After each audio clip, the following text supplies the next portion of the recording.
Dear students, in this video lesson, I will teach you sentence structure. First of all, we need to understand the difference between sentence and phrase. इस video में मैं आपको sentence structure के बारे में बताऊंगा और हम ये भी जान लेंगे कि सेंटेंस और फ्रेज में क्या फ़र्क है। सेंटेंस किसे कहते हैं? A group of words which makes a complete sense is called sentence. A sentence has a subject and predicate. अल्फाजों का वो मजमुआ जो हमें पूरी मानी देती हो उसको हम सेंटेंस कहते हैं। A sentence has a subject and predicate. एक सेंटेंस में हमारे पास सब्जेक्ट होता है और प्रेडिकेट होती है।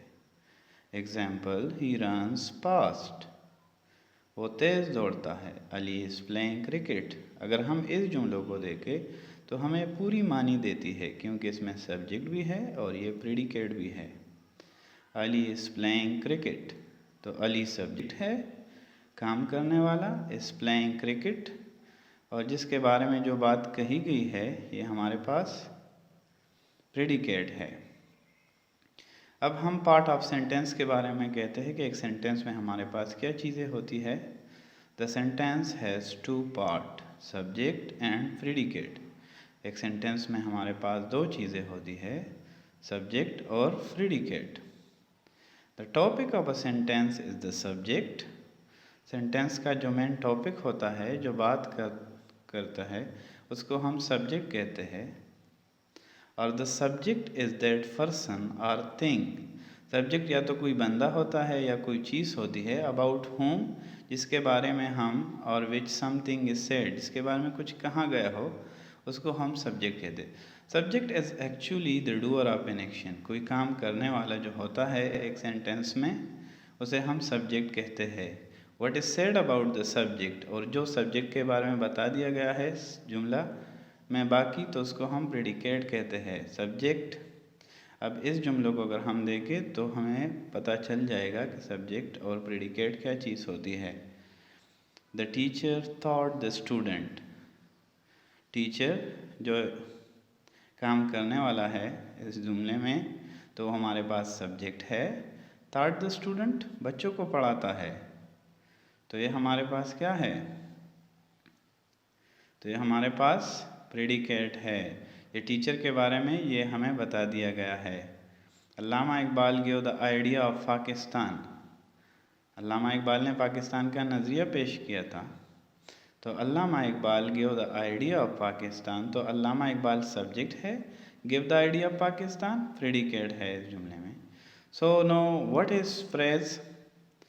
फ्रेज भी अ ग्रुप ऑफ वर्ड्स होते हैं, पदों का मजमुआ होता है, लेकिन हमें ये पूरी मानी नहीं देती है, तो इसलिए हम उसको फ्रेज कहते हैं और वो सेंटेंस से अलग है। A group of word which does not make a complete sense is called phrase. अल्फाज का वो मजमुआ जो हमें पूरी मानी नहीं देती, उसको हम फ्रेज कहते हैं। For example, in the long run, लंबी दौड़ में, ऑन द फ्लोर, फर्श पर। तो क्या इसमें सब्जेक्ट मिसिंग है? What is on the floor. अगर हम किसी के कह दे कि ऑन द फ्लोर, तो हमें क्या, इसमें तो ना कोई सब्जेक्ट है, एक पूरी बात नहीं है, इसलिए हम इसको फ्रेज कहते हैं। So this is the difference between sentence and phrase and sentence parts. Okay,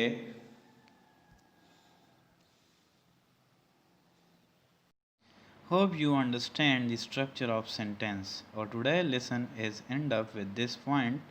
Now I am assigning you a home assignment. आप अपने घर में क्या करना है? Write the whole slides in your notebook. जितना हमने पढ़ा इस ही लेसन में, तो उसको आपने अपने नीट कापी में लिखनी है। Memorise and understand the structure of sentence through video lesson. आपने उसको याद करना है और उसको समझना है।